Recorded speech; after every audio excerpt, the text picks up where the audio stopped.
Hi, I'm Ann. Welcome back to my channel. Today I'm going to do another light tag, though this one may take a little bit longer. This is the philosophy of reading tag.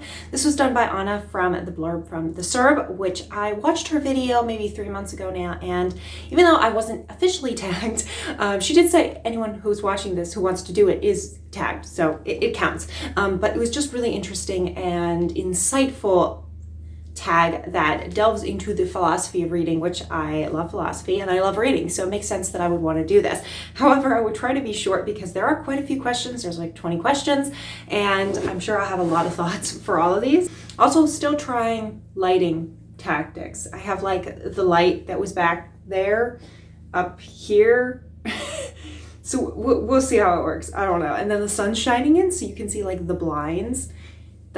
You can see the blinds on me here. We're gonna change that actually. Yeah, I think that's better. Question number 1. What's most important? A good character, a plot, or a message? All of the above are important. I believe that a book with a powerful message can be very much more moving than just a book that is about plot and characters.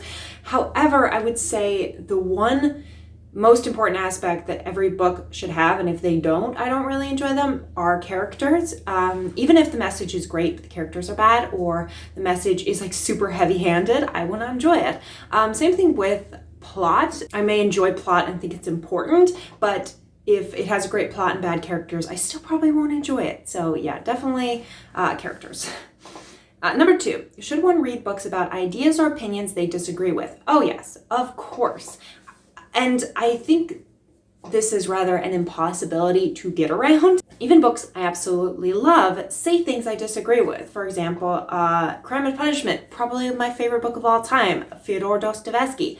I don't agree with all the points he makes. It's my favorite book, but I don't agree with everything. And if I only read books that completely agreed with me, I would never read a book, because let's face it, every author is going to disagree with you in some aspect, because we are all individuals and we are all different. So it doesn't make sense to say, oh yeah, I won't read a book if the author disagrees with me. But I also love my ideas and opinions to be challenged. So I tend to read a lot of books that I may not agree with, especially nonfiction books that take a very different perspective than I believe in.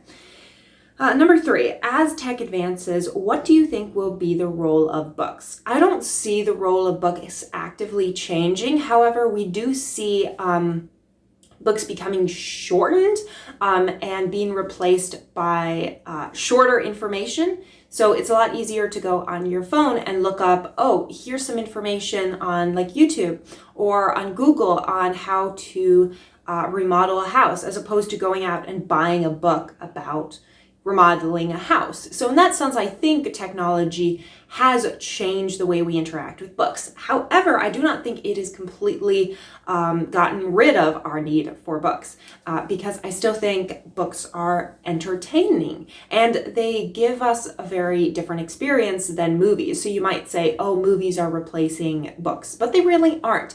They're just changing the types of people, because the types of people who didn't read before are now watching TV, but the types of people who read and explore reading and enjoy reading won't stop reading just because technology changes. So yes, I think the role of books are always changing in a society because society is changing. However, I don't think that means it will negate the ability for books to move people. Number 4, how important are summaries, review, and art in your book choosing? Not at all. In fact, I try to go into books with as little information as possible. Sometimes I will watch another booktuber doing a review for a book and I'll be like, ooh, gotta add that to my TBR, but then I always avoid spoilers, and usually I don't even watch their full review if I watch the first a few minutes and I'm like, this is a book that I really want to read, because I like going into books without a lot of preconceived notions, and that's why I avoid reading reviews and summaries for books. Maybe I'll read 1 or 2 reviews at most, but that's probably before I know I want to read that book. Number 5, should one ever skim or scan a book? Yes, and I'm actually learning about this in my senior seminar this semester in college. This is my senior class. I have to write a 20-page paper based on primary sources on a individual. So basically I'm writing a tiny biography for Dorothy L. Sayers. The thing with that is you need to consume a lot of information when you're doing historical research, and there's no possible way you can read in detail all that research, especially since you have to filter the important information from the not important information. So in that case, my teacher literally told us, skim. You need to learn how to skim. You need to be able to read the first paragraph, read the first sentence of every paragraph, get the idea, and just move on. Read the introduction, kind of understand the general views of the book, and then say, well, is this important? Do I need to read a specific chapter maybe?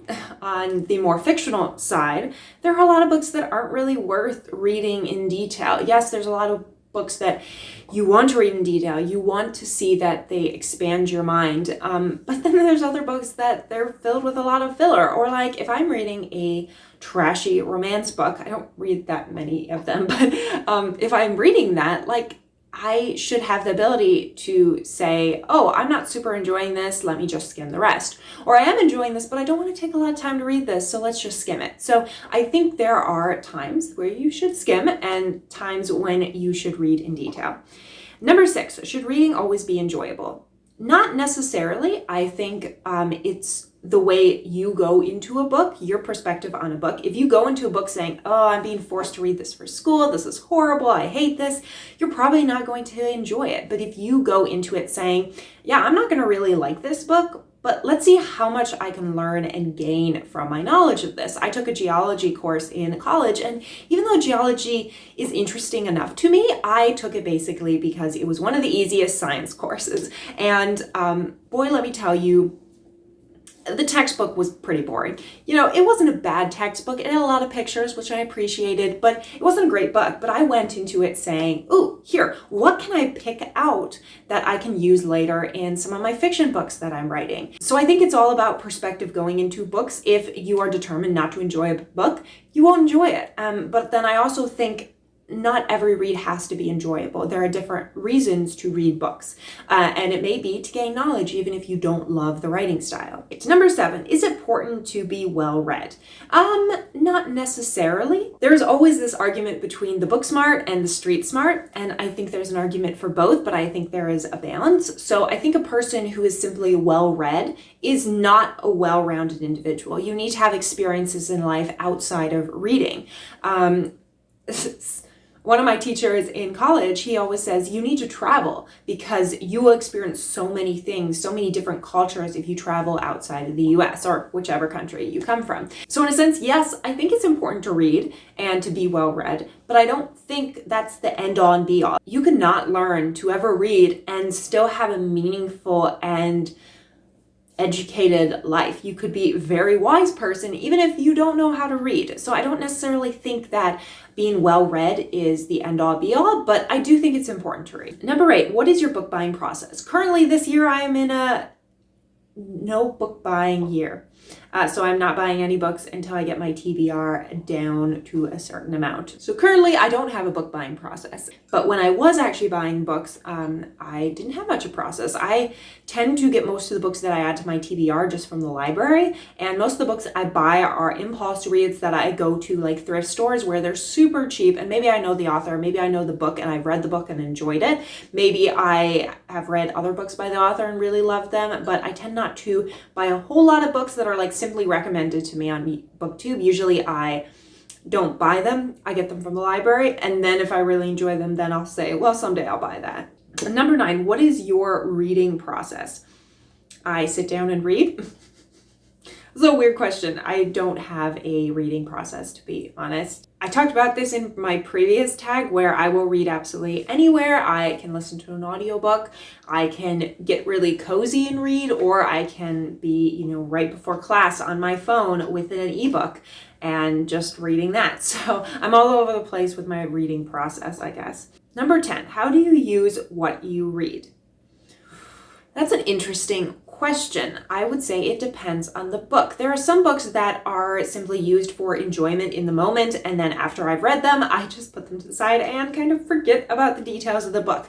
There are other books that I take much more seriously and try to implement them into my life. There are some books that I read specifically to learn specific information, like a history book. Then I may take more notes.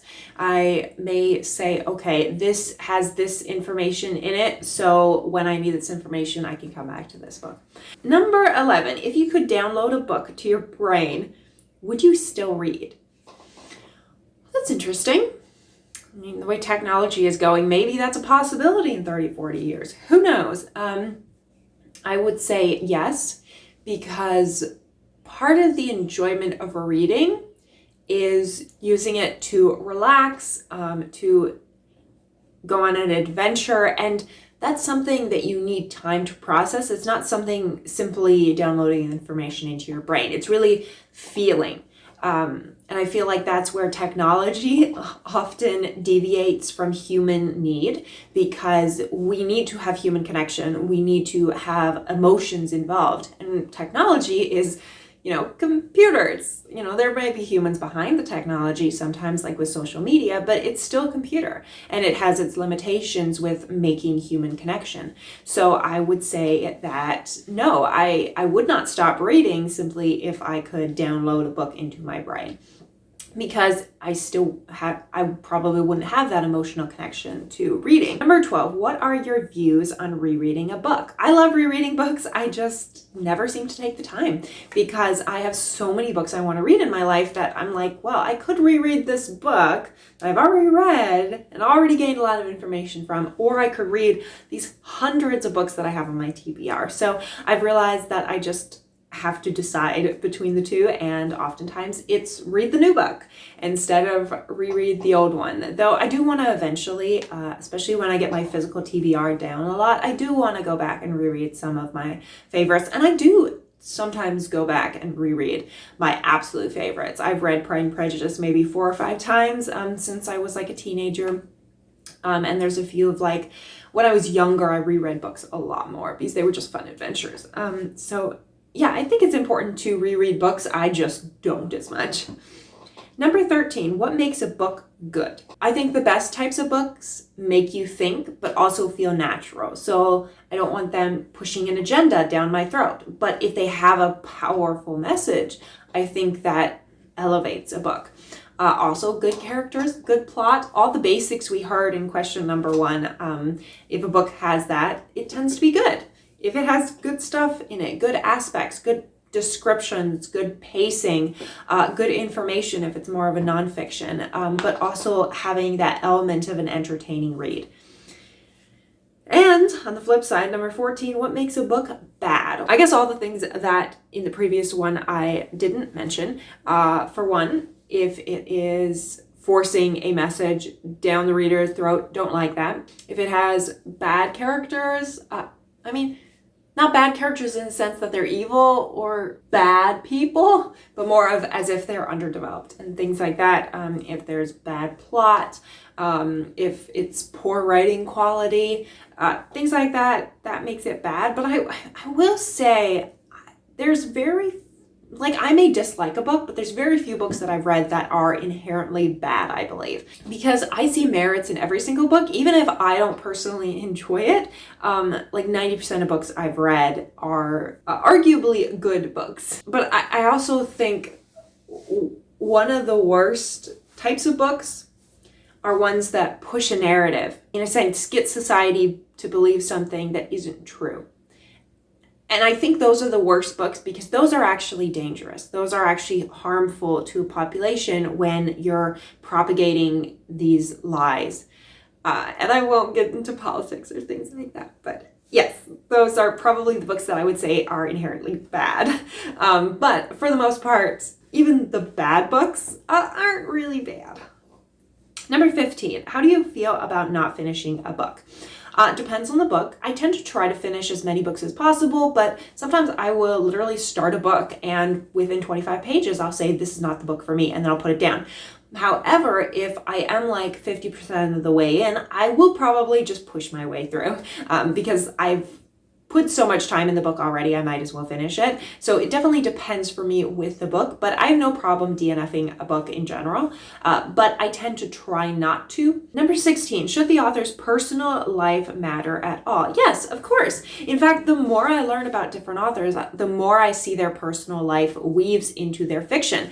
I gave the examples of Dorothy L. Sayers, who I'm researching for my senior seminar this semester, and she put in so much information from her own life into Lord Peter Wimsey Mysteries. For example, one of her best books, if not her best book, I think it's her best book, Gaudy Night, is actually based on her experiences in Oxford at this female section of Oxford.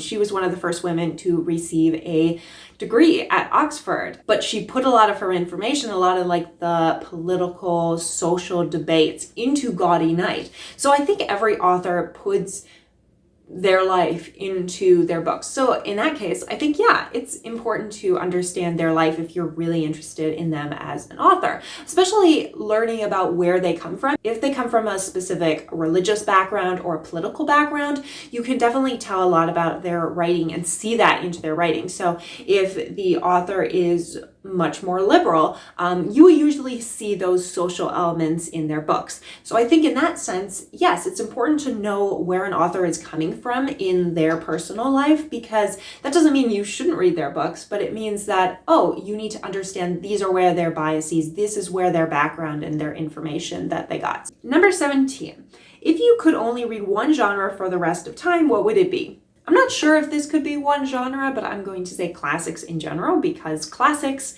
encompass basically every genre. They just mean that they're written longer ago. And personally, all my favorite books are classics. So yeah. In fact, even my more modern favorite books will be classics by the time I'm old, so then I can reread them again if all I can read is one genre, right? Yeah. Number 18, do you ever read a book without knowing anything about it? Oh yes, frequently, all the time, whether it is because it was recommended to me by someone, or I picked it up in like a library without knowing anything about it, or for my book club. A lot of the books I don't even look up information on them until I physically start reading them. So yeah, I like to go into books pretty blank slate, because I feel like then I have an open mind to the information contained in there. Number 19, what author, genre, series, or culture can you just not get into? Why? Ooh. I would say in general, most romance authors, most modern romance authors, I just cannot get into. Even the ones that I have read and enjoyed, even them, they're not great. But I guess that's more like author collection / genre. Series or culture. Series, can't think of that. I guess the good series to go with is the Shadowhunters series, which starts with City of Bones by Cassandra Clare. I read the first 3 books of that series and I just couldn't get into that series. And culture, I don't know. I find every culture really interesting. So number 20, do you think everyone should read? Why?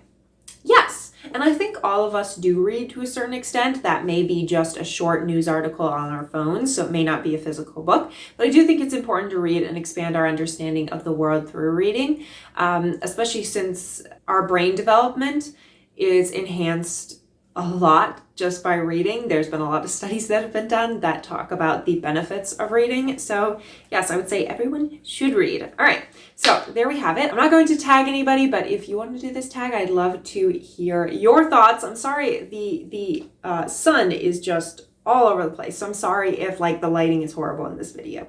I'll see you all in the next video. If you like this video, like, subscribe. I post every Saturday and Wednesday at 6 p.m. Eastern time, and I will see you all in the next video. Bye.